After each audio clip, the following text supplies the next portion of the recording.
പരിശുദ്ധാത്മാവിൻ്റെ ഏറ്റവും വലിയ സ്പർശനത്തിൻ്റെ അതിൻ്റെ ഒരു അനുഭവത്തിൻ്റെ അവസരമാണ്. ഒരാൾ കുമ്പസാരിക്കുന്നു എന്നല്ല, വീട് മുഴുവൻ ആ ആത്മീയമായ അഭിഷേകം കൊണ്ട് നിറയുകയാണ്. അപ്പോൾ കുമ്പസാരത്തിലൂടെ വരുന്ന ദൈവകൃപ ആ വീട്ടിൽ മുഴുവൻ സജീവമാകുന്ന ഒരവസരത്തിന് വേണ്ടിയുള്ള കാത്തിരിപ്പാണ് ആദ്യ കുമ്പസാരം. കൃപ നഷ്ടപ്പെടുന്ന നമ്മളുടെ കൂദാശ പരികർമ്മങ്ങളിൽ മക്കൾക്ക് വേണ്ട ആത്മീയ അനുഭവം നൽകുന്നതിനപ്പുറത്ത് മറ്റാഘോഷങ്ങൾ തിരികെ കയറ്റുമ്പോൾ അത് സഭ ഉദ്ദേശിക്കുന്ന ഒരു കൂദാശ പരികർമ്മവും അനുഷ്ഠാനവും ആചരണവും ആയി മാറുന്നില്ല. കുട്ടികൾക്ക് ഇത് പറഞ്ഞു കൊടുക്കാന്ന് പറയുമ്പോൾ നമ്മുടെ കുടുംബത്തിൽ മാതൃകയില്ലാത്തതുകൊണ്ട് നമ്മൾ പറഞ്ഞു കൊടുത്താലും കുട്ടികൾക്ക് അത് സ്വീകരിക്കാൻ പറ്റാത്തൊരവസ്ഥ വരുന്നുണ്ട്. നമ്മുടെ കുടുംബത്തിൽ ഇതൊക്കെയാണ് നടക്കുന്നത്, ചെയ്യുന്നത്. എന്നിട്ട് കുട്ടികളോട് അത് ചെയ്യരുതെന്ന് പറയുമ്പോൾ അത് കുട്ടികൾക്ക് സ്വീകരിക്കാൻ പറ്റാത്തൊരു അനുതാപം വരാത്തൊരു അവസ്ഥ അതിനകത്തുണ്ടാകുന്നത്.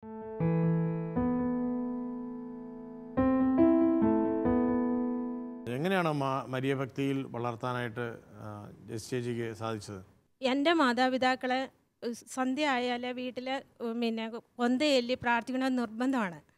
അത് ഞങ്ങൾ ആദ്യം തൊട്ടേ അത് മുൻതുടർന്ന് പോന്നുകൊണ്ടിരിക്കുന്ന.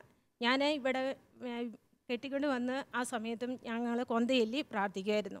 ഇത് മക്കളോട് ഞാൻ പറയും, ഞാൻ വളർന്നു വന്നത് ഇങ്ങനെയാണ് മക്കളെ, അതുപോലെ തന്നെ നിങ്ങൾ പോകണം. അമ്മേനെ മുറുകെ പിടിച്ചാൽ നമുക്ക് എന്ത് കാര്യങ്ങളും അമ്മ ചോദിച്ചാൽ നമുക്ക് തരും. അതുകൊണ്ട് അമ്മേനെ മുറുകെ പിടിക്കണം.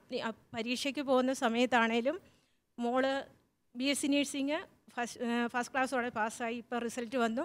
അന്നേരം ഞാൻ ഏത് സമയത്തും പരീക്ഷയുടെ സമയത്താണേലും ഏത് സമയത്താണേലും വണ്ടി യാത്ര ചെയ്യുകയാണ്, ഞാൻ പറയും മോളെ കൊന്ത എടുത്ത് പ്രാർത്ഥിച്ചു. അവളുടെ അടുത്ത് ഒരു കൊന്ത, അവളുടെ കുഞ്ഞിലേ ഉള്ള കൊന്ത അവളുടെ കൈവശം ഇപ്പോഴും ഉണ്ട്.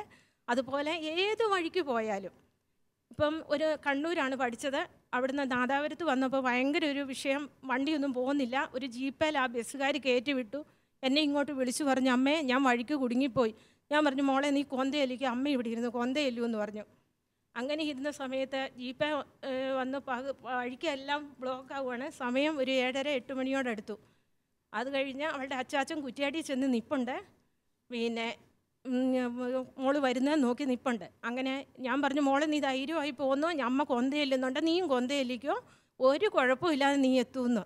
അങ്ങനെ പ്രാർത്ഥിച്ച ഫലമായി ഒരു പ്രശ്നവും ഇല്ലാതെ അവളെ 8:30 ആയപ്പോഴത്തേക്കും കുറ്റിയാടി വരികയും. നമ്മുടെ സ്വകാര്യ ജീവിതത്തിലെ പരിശുദ്ധ അമ്മ ഇടപെടുന്ന ഓരോരോ നിമിഷങ്ങളാണ്. ചേച്ചിക്ക് എന്ത് തോന്നുന്നു? സ്വകാര്യ ജീവിതത്തിൽ, കുടുംബജീവിതത്തിൽ മക്കളുമായിട്ടുള്ള ആ വളർച്ചയിൽ പരിശുദ്ധ അമ്മയുടെ ഇടപെടൽ എങ്ങനെയാണ് ഉണ്ടായത്? മക്കളോട് മാതൃഭക്തി വളരാൻ പ്രേരിപ്പിക്കത്തക്ക രീതിയിൽ, മുമ്പേ ചേട്ടൻ പറഞ്ഞ പോലെ മക്കൾക്കൊരു മാതൃകയാകത്തക്ക രീതിയിലുള്ള വ്യക്തിപരമായ അനുഭവം ഉണ്ടായിട്ടുണ്ടോ? 2 കുട്ടികളാണുള്ളത്. എത്ര വയസ്സായി കുഞ്ഞുങ്ങൾക്ക്? മൂത്തവന് 23 വയസ്സും ഇളയവന് 21 വയസ്സും. ഇളയവൻ ജോലി ചെയ്യുന്നു. എൻ്റെ ജീവിതത്തിൽ മാതാവിനെക്കുറിച്ച് ഒത്തിരി നല്ല അനുഭവങ്ങൾ എനിക്ക്, ഒരു ജോലിക്ക് വേണ്ടിയിട്ട് ചെറിയതായിട്ട് അംഗൻവാടിയിൽ ജോലിക്ക് വേണ്ടിയിട്ട് ആദ്യം താൽക്കാലികമായിട്ടാണ് നിയമിച്ചിരുന്നത്. അത് കഴിഞ്ഞ് പിന്നെ ഞാൻ പ്രാർത്ഥിച്ചു 300 എത്രയും ദയുള്ള മാതാവേ. അതൊരു വലിയ അനുഭവമാണ് എനിക്ക്. 300 എത്രയും ദയുള്ള മാതാവെ ചൊല്ലി പൂർത്തീകരിച്ചപ്പോൾ എനിക്ക് എൻ്റെ ജോലി സ്ഥിരമായി കിട്ടി. അങ്ങനെ തന്നെ കൊച്ചിൻ്റെയും അവനോട് ഞാൻ പറയും, ഇളയവന് ജോലി കിട്ടാൻ വേണ്ടിയിട്ട് പ്രാർത്ഥിക്കും. ഞാനും പ്രാർത്ഥിക്കും. അവനോട് പറഞ്ഞു മാതാവിൻ്റെ സംരക്ഷണം എന്നും ഉണ്ടാകും അവന് എന്ന് പറഞ്ഞു. ജപമാല ചെല്ലുക, പിന്നെ വണ്ടിയിലൊക്കെ പോകുമ്പോൾ എപ്പോഴും ജപമാല കയ്യിലുണ്ടാകും എപ്പോഴും തന്നെ. പറഞ്ഞാൽ നല്ലൊരു ആധ്യാത്മിക ശൈലിയാണ്. നമ്മൾ എത്ര പ്രാവശ്യം ചൊല്ലി എന്നുള്ളതിനേക്കാൾ നിരന്തരമായി പ്രാർത്ഥിക്കും. ഈശോ നിരന്തരമായി എണ്ണിക്കൊണ്ടല്ല ഞാൻ ചെല്ലുന്നത്, അങ്ങ് ചൊല്ലി എത്രയും നീളം മാതാവ് ചൊല്ലി 300 അല്ല ചൊല്ലിയിരിക്കുന്നത്. ഞാൻ പറഞ്ഞ അതിൻ്റെ നമ്പറിനേക്കാൾ മാതാവിനോടുള്ള നമ്മുടെ വിശ്വാസത്തിൻ്റെ ഏറ്റവും വലിയൊരു തുടർച്ചയാണ് നമ്മുടെ മക്കളിലേക്കും അത് പകരുന്നത്. അത്തരത്തിൽ നമ്മൾ ആദ്യ കുമ്പസാരത്തിലൂടെ കർത്താവ് വരുന്ന കൃപ, അത് പരിശുദ്ധ അമ്മയുടെ വലിയൊരു മാധ്യസ്ഥ ശക്തിയിലൂടെ ജീവിതകാലം മുഴുവൻ അനുഭവിക്കുവാനായിട്ടുള്ള പ്രത്യേകമായൊരു സാന്നിധ്യാനുഭവം, പരിശുദ്ധ അമ്മയുടെ ഒരു സാന്നിധ്യാനുഭവം. ഞാൻ ഓപ്പറേഷൻ കഴിഞ്ഞ് റെസ്റ്റിലാണ് ഈ സമയം മുഴുവനും. ഈ 2 മാസമായി, ഇപ്പം 2 മാസം കഴിഞ്ഞു. രാവിലെ തൊട്ട് പണിയൊന്നും ഇല്ല, കിടക്കുമല്ലേ. ഓപ്പറേഷൻ കഴിഞ്ഞ് റെസ്റ്റാണെങ്കിലും റെസ്റ്റിലാണ്. മുഴുവൻ സമയം കൊന്തയിലിക്കൊണ്ടേ ഇരിക്കുകയാണ്. കൊന്തയും മറ്റു പ്രാർത്ഥനകളെല്ലാം ചെയ്തു. മാതാവിനോടുള്ള കൊന്ത, നിത്യസഹായമാവിൻ്റെ നൊവേനയും കരുണക്കൊന്ത എല്ലാം ചെയ്തു.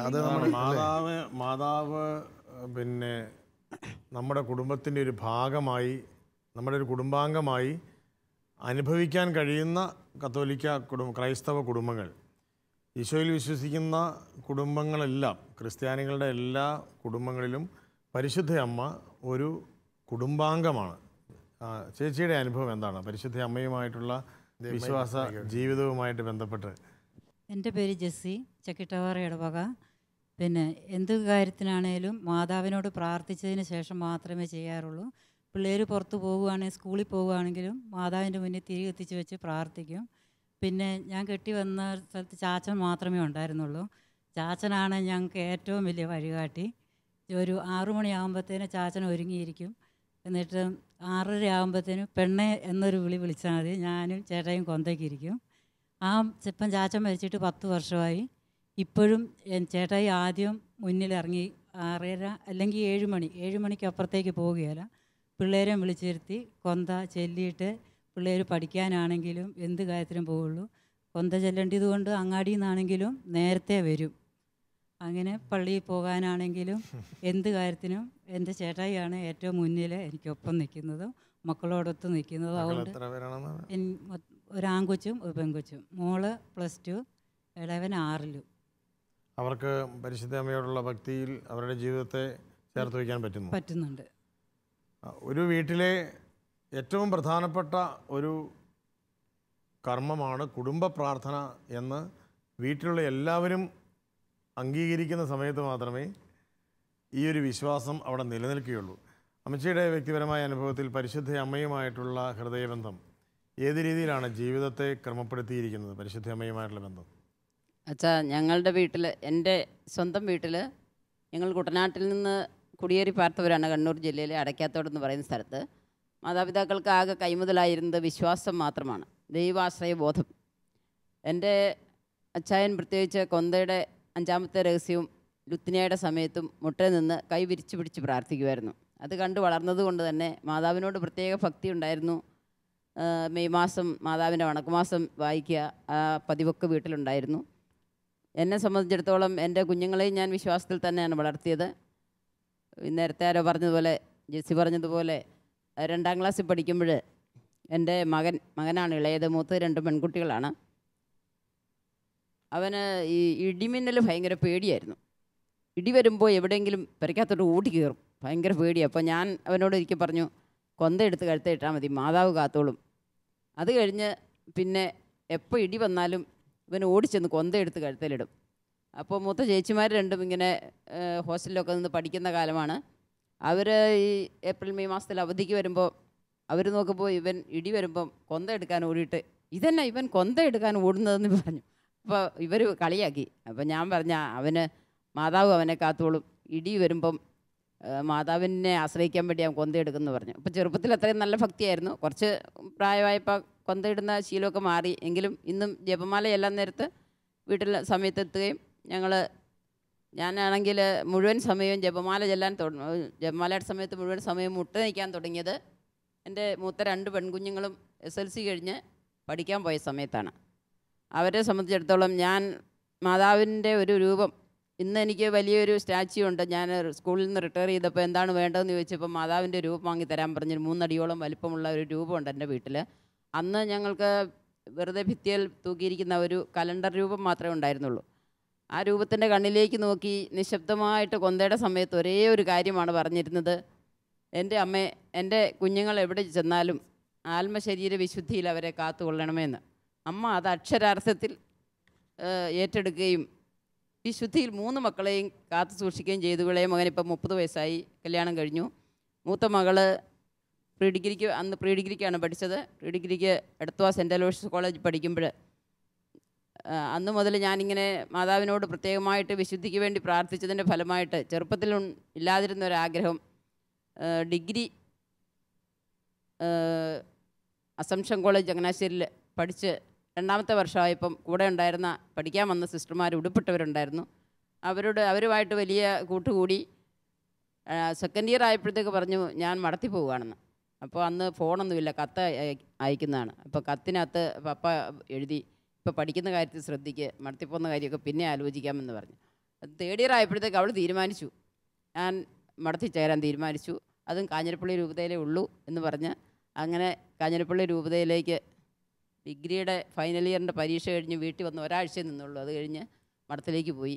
ഞാൻ വിശ്വസിക്കുന്നു, ഞാൻ മാതാവിനെ ഏൽപ്പിച്ചു കൊടുത്തതുകൊണ്ട് മാതാവ് വിശുദ്ധിയിൽ കാക്കുകയും ഒരു ആലങ്കാരികമായിട്ട് പറഞ്ഞാൽ അവളെ മരുമകളായിട്ട് സ്വീകരിക്കുകയും ചെയ്തു. തിരുഹൃദയ സഭയിൽ ഈശോയുടെ മണവാട്ടിയായി സ്വീകരിച്ചു. വളരെ സന്തോഷത്തോടു കൂടി പോകുന്നു. പേരെന്താണ്? Sister Theres Tom, Mutholi CMI ഹൈസ്കൂളിൽ ടീച്ചറായിട്ട് വർക്ക് ചെയ്യുന്നു. അതിനിടയ്ക്ക് SLC വരെ പഠിക്കാൻ വലിയ ബ്രൈറ്റൊന്നും ആയിരുന്നില്ല. പക്ഷേ ഇപ്പോൾ പഠിച്ച് ആദ്യം B.Ed എടുത്തു, അതൊക്കെ അവർ പഠിപ്പിച്ചു. പിന്നെ MAക്ക് വിട്ടു SB കോളേജ് ചങ്ങനാശ്ശേരിയിൽ. അത് കഴിഞ്ഞ് M.Ed പഠിച്ചു. ഇപ്പോൾ സെറ്റും നെറ്റും എഴുതി കോളേജ് അധ്യാപികയാകാനായിട്ട് ഒരുങ്ങിയിരിക്കുകയാണ്. മിക്കവാറും അടുത്ത വർഷം അസംഷൻ കോളേജ് ചിലപ്പോൾ കയറുമായിരിക്കും. ഇങ്ങനെ തീർച്ചയായിട്ടും പരിശുദ്ധ അമ്മയോട് ചേർന്ന് നിൽക്കുന്നവരെ അമ്മ ചേർത്ത് നിർത്തുന്നു എന്നത് എല്ലാ അമ്മമാരുടെയും കുടുംബാംഗങ്ങളുടെയും ഒരു അനുഭവമാണ് എന്നാണ് നമ്മൾ പങ്കുവയ്ക്കുന്നത്. ചാവറയച്ചൻ അതുകൊണ്ടാണ് ക്രൈസ്തവ കുടുംബമാണെങ്കിൽ പരിശുദ്ധ അമ്മയോട് ചേർന്ന് നിൽക്കണം, മരിയ ഭക്തിയിൽ മക്കളെ വളർത്തണം എന്ന് മാതാപിതാക്കളെ വളരെ കർശനമായി നിഷ്കർഷിക്കാനുള്ള കാരണം അതാണ്. നമ്മുടെ ചാവർപിതാവാണ് മെയ് മാസ വണക്കം കേരളത്തിലെ കത്തോലിക്ക കുടുംബങ്ങളിൽ ഏറ്റവും സജീവമാക്കിയെന്ന് അറിയാമല്ലേ. 1865-66 കാലഘട്ടങ്ങളിലാണ് ചാവർപിതാവ് മെയ് മാസ വണക്കം നമ്മൾക്കൊരു ശൈലിയായിട്ട് തന്നത്. അതിൻ്റെ തുടർച്ചയിലാണ് പരിശുദ്ധ അമ്മയോടുള്ള ഭക്തി നമ്മുടെ എല്ലാ കുടുംബങ്ങളിലും ഇടവകളിലുമൊക്കെ വളരെയേറെ സജീവമായത്. ഇപ്പോൾ ചാവർപിതാവ് മാതാവിൻ്റെ വലിയൊരു ഭക്തനായിരുന്നു നമുക്കറിയാം. അമ്മയും കുടുംബാംഗങ്ങൾ പലരും സെമിനാരിയിൽ ചാവർപിതാവ് പഠിച്ചുകൊണ്ടിരുന്ന വളരെ തുടക്കത്തിൽ തന്നെ മരിച്ചു പോയതിൻ്റെ പേരിൽ വളരെ ചെറുപ്പത്തിൽ മാതാവിന് അടിമ വെച്ച് ചാവർപിതാവിൻ്റെ അമ്മ പ്രാർത്ഥിച്ചതിൻ്റെ ഓർമ്മകളിൽ പരിശുദ്ധ അമ്മയുടെ മകനാണ് താനെന്ന് ചാവർപിതാവ് സ്വയം വിശ്വസിക്കുകയും ആ വിശ്വാസത്തിൽ പരിശുദ്ധ അമ്മയോട് അതിരറ്റ ഭക്തി ജീവിതത്തിൻ്റെ എല്ലാ നിമിഷങ്ങളിലും വളരെ സജീവമായി നിലനിർത്തുകയും ചെയ്തതിൻ്റെ പേരിലാണ് 2 സമർപ്പിത സമൂഹങ്ങൾ, സന്യാസ സഭകൾ ചാവർപിതാവിൻ്റെ നേതൃത്വത്തിൽ സ്ഥാപിക്കപ്പെടുന്നത് പരിശുദ്ധ അമ്മയുടെ പേരിലാണ് എന്ന് നമ്മളറിയണം. 1831 പാലയ്ക്കൽ തോമാമൽപ്പാൻ്റെയും പോരൂക്കര തോമാമൽപ്പാൻ്റെയും കണിയാന്തര യാക്കോബ് സഹോദരൻ്റെയും ഒക്കെ സാന്നിധ്യത്തിലും നേതൃത്വത്തിലും ആത്മീയ സഹകരണത്തിലുമൊക്കെ ചാവർപിതാവ് മാന്നാനത്ത് ഇന്നത്തെ CMI സന്യാസ സമൂഹത്തിന് കാർമലൈറ്റ്സ് ഓഫ് മേരി ഇമ്മാക്കുലേറ്റ് അമലോത്ഭവ മാതാവിൻ്റെ കർമ്മലിത്ത സഭ എന്ന സഭയ്ക്ക് തുടക്കം കുറിക്കുന്നത് 1855 ഔദ്യോഗികമായിട്ട് അതിന് അംഗീകാരം കിട്ടുമ്പം പരിശുദ്ധ അമ്മയുടെ പേരിൽ ആ സഭ 1866 സിസ്റ്റേഴ്സിന് വേണ്ടി അല്ലെങ്കിൽ വനിതകൾക്ക് വേണ്ടി ആദ്യത്തെ ഒരു സമർപ്പിത സമൂഹം സന്യാസിനി സഭ സ്ഥാപിക്കണമെന്ന് ചാവർപിതാവ് ആഗ്രഹിക്കുകയും 1959 തന്നെ അതിനുള്ള പ്രവർത്തനങ്ങൾ തുടങ്ങുകയും കൂനമാവ് പുത്തൻപള്ളിയിൽ അതിൻ്റെ ആദ്യത്തെ കെട്ടിടം പണി ആരംഭിക്കുകയും ഒക്കെ ചെയ്ത ചാവർപിതാവ് 1966 കൂനമ്മാവിൽ ഈ സന്യാസിനി സഭയ്ക്ക് തുടക്കം കുറിക്കുമ്പോൾ അത് ലിയോപോൾഡ് ബൊക്കാറോ എന്ന് പറയുന്ന അന്നത് ഇറ്റാലിയൻ ഡെലഗേറ്റിനോടൊപ്പം ചേർന്നിട്ടാണ്. അദ്ദേഹത്തിൻ്റെ പൂർണ്ണമായ സഹകരണത്തോടു കൂടി തന്നെയാണ് ചാവർപിതാവ് അത് ചെയ്യുന്നത്. ആ ദർശനം ചാവർപിതാവിൻ്റെ മനസ്സിൽ തുടക്കം മുതലേ ഉള്ളത് 1859 അത് മഠത്തിന് വേണ്ടി പണിത കെട്ടിടം അന്ന് സെമിനാരിയാക്കിയ കഥയൊക്കെ നമുക്ക് ചരിത്രത്തിൻ്റെ ഭാഗമാണ്. ആ ഒരു ചാവർപിതാവ് സന്യാസിനിമാർക്കുള്ള സഭ സ്ഥാപിക്കുന്നതും കാർമലൈറ്റ് പരിശുദ്ധ അമ്മയുടെ പേരിലാണ്. Congregation of the mother of Carmel എന്ന പേരിൽ മാതാവിൻ്റെ CMC സഭ. അതേസമയം ഈ ചാവർപിതാവ് അദ്ദേഹത്തിൻ്റെ ഏറ്റവും ഹൃദ്യമായ കവിതകളിൽ നല്ലൊരു കവിയായിരുന്നു എന്ന് നമുക്കറിയാമല്ലോ. ചാവർപിതാവ് മരിച്ച് 2 വർഷം കഴിഞ്ഞിട്ടാണ് കുമാരനാശാൻ ജനിക്കുന്നത്. 1873-71 ചാവർപിതാവ് മരിക്കുന്നത്. മലയാള കവിതയിലെ നിർണായകമായ ഇടപെടൽ നടത്തിയ ചാവർപിതാവിൻ്റെ ഏറ്റവും ഹൃദ്യമായ ചില പാട്ടുകളുണ്ട്. പരിശുദ്ധ അമ്മയോടുള്ള ഹൃദയബന്ധം പ്രകടിപ്പിക്കുന്ന നല്ല പാട്ടുകൾ, പ്രത്യേകിച്ച് കാരുണ്യനാഥനാം ദൈവകുമാരൻ്റെ ആരണ്യ ശോഭയെ കാണാകേണം എന്ന ചാവർപിതാവിൻ്റെ രചനകളിലെ കാണാകേണം എന്നുള്ള ആ ഒരു ദൈവാനുഭവത്തിൽ ചാവർപിതാവ് ഏറ്റവും തീവ്രമായിട്ട് കാണാൻ ആഗ്രഹിച്ചത് മാതാവും ഉണ്ണീശോയും കൂടിയുള്ള ആ ഒരു ഹൃദയബന്ധത്തിൻ്റെ പ്രകടനങ്ങളാണ്. കണ്ണടച്ചിരുന്ന് ധ്യാനപൂർവ്വം കാണാനായിട്ട് ആഗ്രഹിച്ചത്. ആ കാരുണ്യനാഥനാം ദൈവകുമാരൻ്റെ ആരണ്യശോഭയെ കാണാകണമെന്നുള്ള ചാവർപിതാവിൻ്റെ വരികൾക്ക് പ്രശസ്ത സംഗീതജ്ഞൻ നമ്മുടെ വിദ്യാധര മാഷാണ് ഇന്ന് മലയാളത്തിൽ ഏറ്റവും പ്രശസ്തനായ സംഗീത സംവിധായകരിൽ ഒരാൾ വിദ്യാധരൻ മാഷാണ്. മാഷ് നൽകിയിരിക്കുന്ന മനോഹരമായ ഈണമുണ്ട്. അത് ഞാൻ പാടിയാൽ മുഴുവൻ ശരിയാകുമെന്ന് എനിക്കറിയാൻ പാടില്ല. എന്നാലും ഉന്നതനാം ദൈവം കന്നിമറിയത്തിൽ വന്നു പിറന്നതും കാണാകേണം. കാരുണ്യനാഥനാം ദൈവകുമാരൻ്റെ ആരണ്യശോഭയെ കാണാകേണം. ഉന്നതനാം ദൈവം കന്നിമറിയത്തിൽ വന്നു പിറന്നതും കാണാകേണം. ആ പാട്ട് നമുക്കൊന്ന് നാലുവരി ഒന്ന് കേൾക്കാവുന്നതാണ് അല്ലേ? പാട്ട് ശ്രവിച്ചുകൊണ്ട് നമുക്ക് നമ്മുടെ ഈ ഒരു എപ്പിസോഡ് സമാപിപ്പിക്കുമ്പം നമ്മൾ ഈ ഒരു എപ്പിസോഡിൽ ചർച്ച ചെയ്തതുപോലെ വിശുദ്ധ ചാവറ പിതാവ് കൗദാശിക അനുഭവങ്ങളിലൂടെ വളരുന്ന ഒരു കുടുംബ അന്തരീക്ഷത്തിൽ വിശ്വാസം തഴച്ചു വളരുമെന്നും നിലനിൽക്കുമെന്നുമുള്ള ഒരു അനുഭവമാണ് പങ്കുവച്ചത്. കുമ്പസാരം, വിശുദ്ധ കുർബാന എന്നീ കൗദാശിക അനുഭവങ്ങൾ അത് വെറും ഒരു ആഘോഷമായിട്ട് മാറ്റാൻ വേണ്ടിയുള്ള ഒരു കുടുംബത്തിൻ്റെ അവസരമല്ല. പകരം ഒരു കുടുംബത്തിലെ വിശ്വാസ പാരമ്പര്യത്തിൻ്റെ ഏറ്റവും തിളക്കമാർന്ന ചില നിമിഷങ്ങൾ പുതിയ തലമുറയുടെ മനസ്സിൽ പങ്കുവെച്ചു കൊടുക്കാനുള്ള അനുഭവമാണ്. വിശുദ്ധ കുർബാന സ്വീകരിക്കുവാൻ, കുമ്പസാരത്തിന് ഒരുക്കുവാൻ നമുക്ക് നമ്മുടെ മക്കളെ ഒരുക്കുമ്പോൾ അത് അതിൻ്റെ പവിത്രത നഷ്ടപ്പെടാതെ ഏറ്റവും വിശുദ്ധമായ ഹൃദയത്തോടെ മക്കളെ ഒരുക്കുവാനുള്ള ഒരു പ്രചോദനം ഇന്നത്തെ ഈ ചർച്ചയിൽ നിന്ന് നമുക്ക് ഏറ്റുവാങ്ങാം. ഒപ്പം പരിശുദ്ധ അമ്മയെ ചേർത്ത് നിർത്തുന്ന കുടുംബങ്ങളെ പരിശുദ്ധ അമ്മ സ്വന്തം ഹൃദയത്തോട് ചേർത്ത് നിർത്തി വളർത്തും എന്നാണ് ഇന്നത്തെ ഈ ചർച്ചയിൽ പങ്കെടുത്ത എല്ലാവരുടെയും വ്യക്തിപരമായ അനുഭവം. വിശുദ്ധ ചാവറ പിതാവ് 1.5 നൂറ്റാണ്ട് മുമ്പ് പറഞ്ഞു വെച്ച കത്തോലിക്ക ജീവിത ശൈലി, അത് അന്ന് തുടർന്നിട്ടുള്ള കുടുംബങ്ങളുടെ പിന്തുടർച്ചക്കാരാണ് ഇന്ന് ഇവിടെ ഈ ചർച്ചയിൽ പങ്കെടുത്തതും പരിശുദ്ധ അമ്മയോടുള്ള അവരുടെ ഭക്തിയും കുഞ്ഞുങ്ങളെ എങ്ങനെ വിശുദ്ധമായി വളർത്തുന്നു എന്നുള്ളതിൻ്റെ ആഹ്ലാദവും നമ്മളോട് പങ്കുവച്ചത്. അത് ക്രൈസ്തവ ശൈലിയാണ്. ആ ശൈലിയിൽ തന്നെ വീണ്ടും കത്തോലിക്ക കുടുംബങ്ങൾ പുതിയ തലമുറകളായി രൂപപ്പെടണമെന്ന് തന്നെയാണ് ക്രൈസ്തവ സഭ ഇന്നും ആഗ്രഹിക്കുന്നതും അതിനുവേണ്ടിയാണ് നമ്മൾ പരിശ്രമിക്കുന്നതും. വിശുദ്ധ ചാവറ പിതാവ് നൽകിയ, ഇപ്പോഴും നൽകിക്കൊണ്ടിരിക്കുന്ന ഈ വലിയ ദർശനങ്ങൾ നമ്മളുടെ കത്തോലിക്ക സഭകൾക്ക് വളരെ ആത്മാർത്ഥമായി ഈശോയിലേക്ക് എത്തുവാനുള്ള പുതിയ വഴികൾ തെളിക്കട്ടെ, പുതിയ മുഖങ്ങൾ നമ്മൾ കത്തോലിക്ക സഭയ്ക്ക് നൽകട്ടെ എന്ന് നമുക്ക് ആത്മാർത്ഥമായിട്ട് പ്രാർത്ഥിക്കാം. ശാലോം TV-യുടെ എല്ലാ പ്രേക്ഷകർക്കും, ഈ എപ്പിസോഡ് കണ്ടുകൊണ്ടിരുന്ന നിങ്ങൾക്കെല്ലാവർക്കും വിശുദ്ധ ചാവറ പിതാവിൻ്റെ മാധ്യസ്ഥ്യം വളരെ സമൃദ്ധമായിട്ടുണ്ടാകട്ടെ, പരിശുദ്ധ അമ്മയുടെ അനുഗ്രഹം ധാരാളമായിട്ട് ലഭിക്കട്ടെ എന്ന് പ്രാർത്ഥിക്കുന്നു. ഏവർക്കും നന്ദി, നമസ്കാരം, താങ്ക് യു.